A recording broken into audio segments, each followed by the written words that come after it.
I'm very happy to be with you today, if only via video.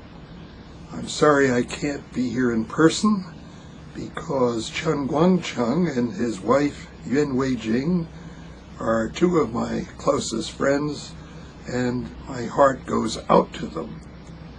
I'm very glad that you are having this program to honor Chen and Yuan, and I thought I would begin by telling you how I met them and why I have been so impressed.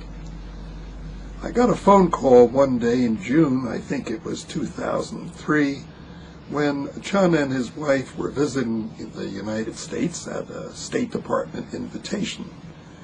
And the State Department representative in New York who arranges interviews called me, as he always does when somebody in the legal profession comes to New York, and asked me to meet with this blind man, so-called barefoot lawyer, who had never studied law. And I said, I'm terribly busy. I have to get my exam grades in a couple of days, then I'm going to China. This man hasn't studied law. I don't think I can make time for him. And the State Department man pleaded with me, and he said, this man is worth your time. You'll find him very unusual. Please see him. And I did, and of course, it didn't take me very long to find out why the State Department representative had been so enthusiastic. Chen came across, obviously blind, a very handsome person, highly articulate, very intelligent and well-spoken, charismatic, and very obviously, sincerely involved with human rights law and the need to use China's courts to defend especially the rights of disabled people.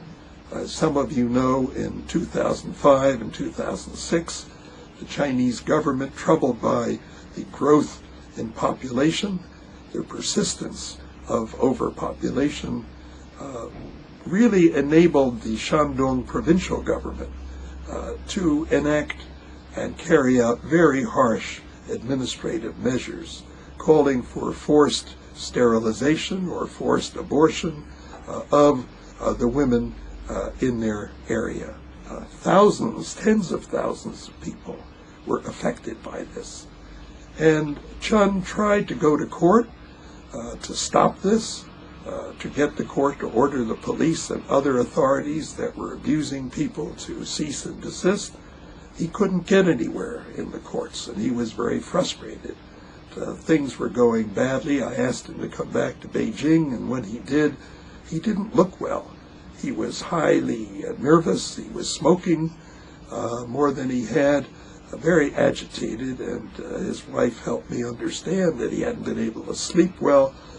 He was obviously tortured by what was going on to these victims and his inability to help them.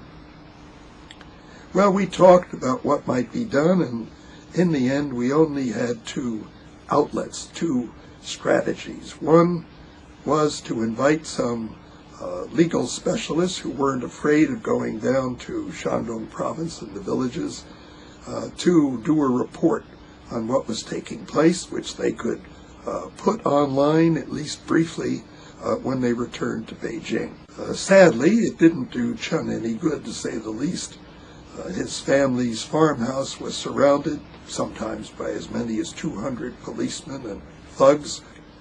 After that, it wasn't long before the police decided enough of these games, and they locked him up and started to prosecute him for two supposed offenses that were obviously trumped up, claiming that this blind man had disrupted life in the village, stopping traffic, for example. The trials, unfortunately, were a farce. The appellate court recognized the first trial was a farce, but the second trial was essentially similar, and this time on appeal, the court did not upset the conviction, and Chen has been in prison ever since, and is due to get out, I suppose, in another year and a half or so. He was sentenced to roughly 3.5 years. This is a shocking abuse of police power, of the Chinese legal system, and he's been treated badly while in continuing detention. His wife has sometimes not been permitted to see him. And of course, she and the rest of the family have continued to be under surveillance and illegal house arrest. This is a sad story. This is the story of a very idealistic person who tried to use the legal system. I remember his saying to me once, almost pathetically, "What does the leadership want?" he said. "Do they want me to go into the streets and lead illegal protests?" He said, "I don't want to do that. I want to use the legal system." And he was trying to do that. And initially he had some successes. But it didn't last long. And this is a story of somewhat typical of other rights defenders, some of them actually lawyers, some of whom have been jailed, as you know, some of whom are harassed, intimidated, restricted in what they're doing in trying to vindicate the rights of people in many different fields. Some try to help AIDS victims who suffer discrimination. Some try to help the victims of earthquake in Sichuan, especially parents of the children who died in shoddily constructed schools. You have problems now with the poisoned milk powder and parents wanting to go to court, and often the lawyers are not permitted to go there to help these people. And defense lawyers in China, rights defenders, are now on the defensive.